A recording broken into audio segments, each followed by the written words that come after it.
네, 그럼 오늘 시장을 주도하는 업종과 이슈에 대해 면밀하게 분석해보는 마켓 로드맵 이어가 보도록 하겠습니다. 바로 자산운용의 윤정식 이사 연결돼 있습니다. 어서 오시죠. 네, 안녕하세요. 네. 자, 이제 중국 상무부 이야기부터 한번 얘기해 보도록 하겠습니다. 중국 상무부가 이 중국 수출 금지 및 수출 제한 기술 목록을 좀 발표를 했습니다.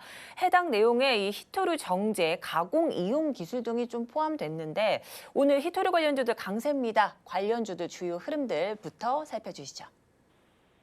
네, 우선 이 히토류 얘기가 거의 요즘에는 매년 나오는 것 같습니다. 코로나 때 조금 주춤했었는데 이전에도 보면 미국이 중국에 대해서 어떤 수출, 특히 뭐 반도체라든지 이런 수출을 좀 제한한다. 무슨 산업을 좀 막는다. 아니면 미국에 있는 중국의 그런 업체들에 대해서 이 상장사들에 대해서 좀 더 면밀하게 무언가를 한다. 사실은 그런 갈등이 생길 때마다 중국이 가지고 있는 가장 큰 무기가 이 히토류인 것 같습니다. 그러면서 히토류에 대한 기술 수출 제한이라든지 히토류를 어떻게 통제하겠다라든지 이런 모습들이 나올 때마다 히토류 관련한 종목들이 좀 출렁이는 모습이 있었고요. 그리고 이 첨단 산업들, 히토류의 영향을 받는 뭐 반도체라든지 2차 전지라든지 이런 종목들에 이 좀 악재가 되는 그런 모습들이 나왔는데 오늘 같은 경우 우선은 히토류 관련된 종목들이 주가가 급등하는 그런 모습들을 보여주고 있습니다.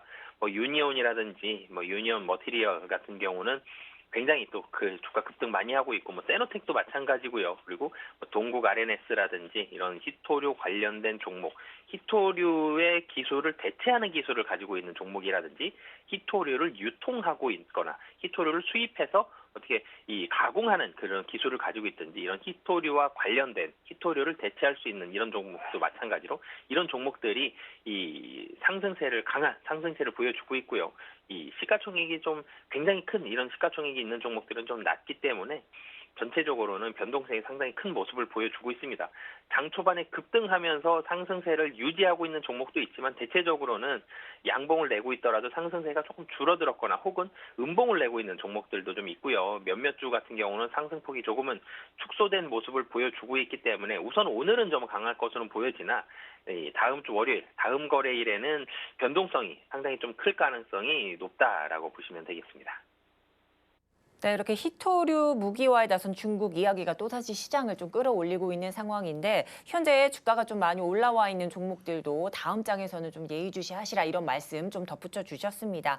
자, 이제 히토류 관련주 이야기 좀 더 해보자면요. 이 관련주 내에서도 이 특히 유니온과 유니온 머티리얼 같은 경우에는 히토류 대체품이라 평가받는 이 고성능 페라이트 마그네트를 생산하는 업체이기도 합니다. 또 반면에 텔레필드와 같은 이런 업체들은 해외 파트너사를 통해서 이 국내외 이 수요 업체 히토류를 공급하는 기업이기도 한데요. 현재처럼 이 중국 규제가 좀 장기화될 가능성이 좀 있는 경우에 히토류 관련주 내에서도 어떤 강점을 좀 가지고 있는 기업들에 접근을 해야 할지도 궁금한데요. 어떤 의견 있으실까요? 우선은 중국이 히토류 정제 역량의 90% 이상을 장악하고 있습니다. 그렇기 때문에 중국이 이걸 통제한다라면 사실은 이제 좀 패닉이죠. 이 히토류가 굉장히 많이 사용되는 뭐 철이라든지 알루미늄이라든지 구리라든지 이런 금속처럼 굉장히 많이 사용되는 거 아닙니다. 뭐 정말 미미할 정도로 너무너무 낮은 양의 사용이 되지만 없으면 안 되죠. 뭐 그렇기 때문에 이 비타민과 같은 그런 금속이다라고 얘기를 하는데 우리 몸에 있어서 비타민은 굉장히 소량만 필요하지만 꼭 있어야 되는 것처럼 히토류도 첨단 산업에는 정말 필요한 그런 상황입니다. 어떤 것보다도 중국이 가지고 있는 가장 강력한 무기가 이 히토류다라고 보시면 되겠는데요.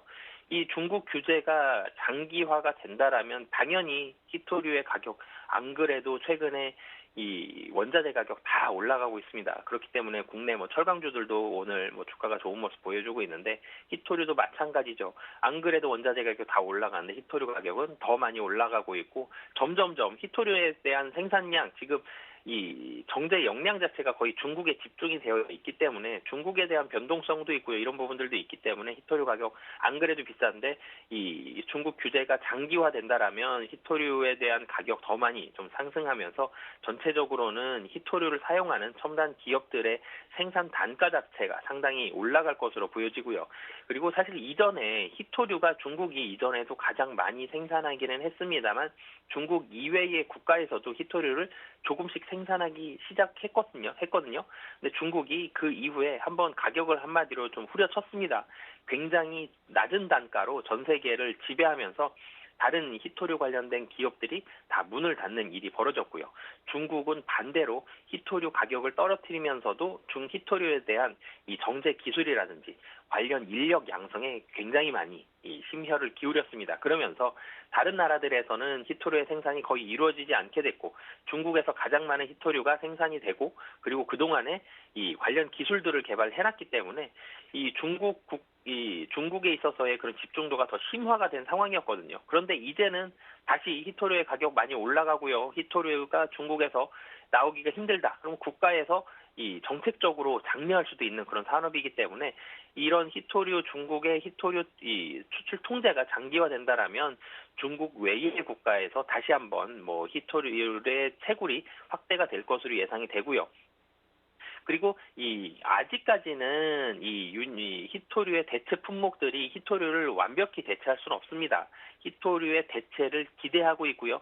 일정 부분만 작은 부분만 좀 대체를 하고 있는데 이 히토류 대체에 대한 기술력이 향상이 된다라면은 조금 시간은 좀 걸리겠죠. 중장기적으로 봤을 때는 대체품을 생산할 수 있는 이런 기업들에 대한 매력도도 상당히 좀 올라간다라고 보시면 되겠습니다. 네, 이렇게 중장기 관점으로 봤을 때 완벽하게 대체는 조금 힘들겠지만 이 기술력 향상을 통해서 대체품 생산을 하고 있는 기업들 좀 주목하시라는 말씀해 주셨습니다. 자, 이제 그런가 하면 이달 15일이죠. 우리 정부와 몽골이 이 히토류 공동 탐사 개발 협력을 위해 손을 맞잡았다 이런 소식도 있습니다. 내용을 좀 들여다보면요. KT그룹과 LS전선이 이 몽골 몬리스그룹과 프로젝트 계획을 수립한 상황입니다. 향후 이 KT와 LS 주가에 이번 히토류 관련 사업이 긍정적 영향을 좀 미칠 수 있을까요?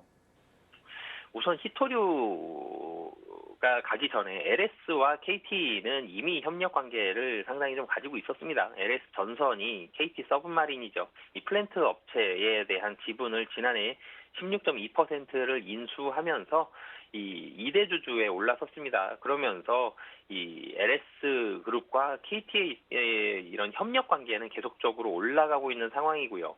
LS와 KT가 글로벌 시장에서 이런 협업을 통한 수주에 대한 경쟁력은 계속적으로 올라가고 있습니다. LS가 가진 기술력이 있고요. KT 서브마린이 가진 기술력이 있습니다. LS는 이 전선 쪽에 있어서의 기술력, KT는 플랜트 쪽에 있어서의 이런 해저 케이블에 있어서의 기술력, 이런 부분들을 서로 시너지를 낸다라면 해저 케이블에 있어서는 굉장히 큰 시너지가 날 수 있다. 사실 증권 시장에서도 이 여의도에서도 굉장히 긍정적으로 보면서 LS 전선이 KT 서브마린의 지분을 인수한 부분을 굉장히 긍정적으로 보는 뭐 그 당시에 이 레포트들까지 좀 나왔었는데 이 향후 히토류 쪽을 또 본다라면은 이 몽골도 히토류가 많이 나는 나라입니다. 근데 중국처럼 적극적으로 개발을 아직 못했었던 나라인데 이곳에서 LS와 KT그룹이 히토류에 대한 생산을 같이 진행을 한다라면 국내에서도 히토류를 어느 정도 일정 물량은 안정적으로 공급을 받을 수 있는 그런 상황이 될 수 있고요. 그리고 히토류라는 게 굉장히 많은 곳에서 발굴이 되지가 못하고 있죠. 그렇기 때문에 히토류를 이곳에서 생산한다면 그 부분에 있어서의 사업성도 상당히 올라갈 것으로 보여집니다. 그렇기 때문에 향후 히토류에 대한 사업이 본격화됐을 때는 LS도 그렇고요, KT도 그렇고 주가에는 상당히 긍정적인 영향이 올 가능성이 높다라고 보시면 되겠습니다. 네, 이제 앞서 이 이사님께서도 짚어주셨던 것처럼 첨단 산업의 비타민 역할을 하고 있는 히토류입니다. 자, 이제 중국이 이런 히토류를 무기화를 좀 나서고 있는 상황 속에서 이에 대해 맞서기 위해 이 국내는 물론 각국이 좀 대응 전략을 짜고 있는 모습인데 이 관련 업종에 투자하겠다 하시는 분들 앞으로 어떤 투자 전략을 좀 세워 가셔야 될지 궁금한데요. 자세하게 짚어주시죠. 네, 우선 중국은 제가 좀 전에도 말씀드렸지만 굉장히 지난 한 50년 정도 동안 국가 전략 차원에서 히토류 관련한 연구 개발과 전문 인력 양성 이런 부분에 힘써 왔고요. 그러면서 90년대 들어서 중국이 히토류 생산량을 대폭 늘렸습니다. 그러면서 국제 가격이 급락했고요. 그러면서 미국을 비롯한 다른 여러 나라들에 있었던 히토류 기업의 상당 부분, 대부분이 사실 폐업하거나 감산에 들어가는 모습을 보여줬습니다. 그러면서 중국이 전체 히토류 정제 역량의 90% 이상을 책임지면서 글로벌 시장을 선도하게 됐는데요. 이렇게 히토류에 대해서는 중국이 상당 50년이라는 이런 시간 동안 준비를 했었기 때문에 다른 나라들에서 단기간에 이 부분을 따라가거나 생산하거나 다시 기업을 만들어서 생산을 하고 인력을 양성해서 히토류에 대한 정제 기술을 올려놓고 이렇게 모든 걸 하기에는 시간이 좀 걸릴 것으로 보여집니다. 그렇기 때문에 단기적으로는 우선은 시간은 좀 걸릴 것으로 보여지고 중국의 이런 제재가 계속적으로 잇따라면 첨단 산업의 타격은 당연히 좀 불가피한 부분들이 있습니다. 그리고 중국과 다른 나라들, 중국과 미국이라든지 이런 다른 나라들의 무역 전쟁으로까지도 올라갈 수도 있는 부분이 있기 때문에 이 단기적으로는 영향이 분명히 있고요. 하지만 이게 정말 계속적으로 사실 나오고 있죠. 이게 한 1, 2년에 한 번씩 계속 중국의 히토류 수출 규제 계속적으로 나오고 있기 때문에 우선은 미국 등을 중심으로 해서 중국의 의존도를 낮추기 위해서 굉장히 노력을 많이 하고 있습니다. 이 미국 같은 경우는 우선 협력 대상국으로 뭐 캐나다라든지 뭐 호주, EU, 일본과 함께 이 한국을 지정하면서 여러 가지 뭐 핵심 광물 자원에 대한 발굴, 뭐 공동 개발, 뭐 이런 부분들, 뭐 프로세싱이라든지 리사이클링이라든지 뭐 여러 가지 리스크 관리, 공동 연구, 인력 육성, 뭐 투자 채굴 뭐 이런 다양한 부분에 있어서의 뭐 정보 공유뿐만이 아니라 여러 가지를 한꺼번에 함께 좀 진행하고 있는 이런 중국에 대한 의존도를 낮추기 위한 노력을 계속적으로 진행을 하고 있고요. 하지만 그럼에도 불구하고 중국의 이런 비중을 단기적으로 없애기에는 뭐 불가능합니다. 그렇기 때문에 중국 규제가 강화된다라면 당장은 히토류의 가격 올라가는 것도 문제지만 생산 자체가 좀 문제가 될 수 있기 때문에 첨단 산업, 뭐 2차 전지라든지 반도체라든지 이런 히토류가 들어가는 첨단 산업에 있어서 생산 차질까지 사실은 이런 과정까지 가면 좋지 않겠지만 최악은 생산 차질까지도 가능한 상황이다라고 보시면 되겠습니다. 좋아요, 구독!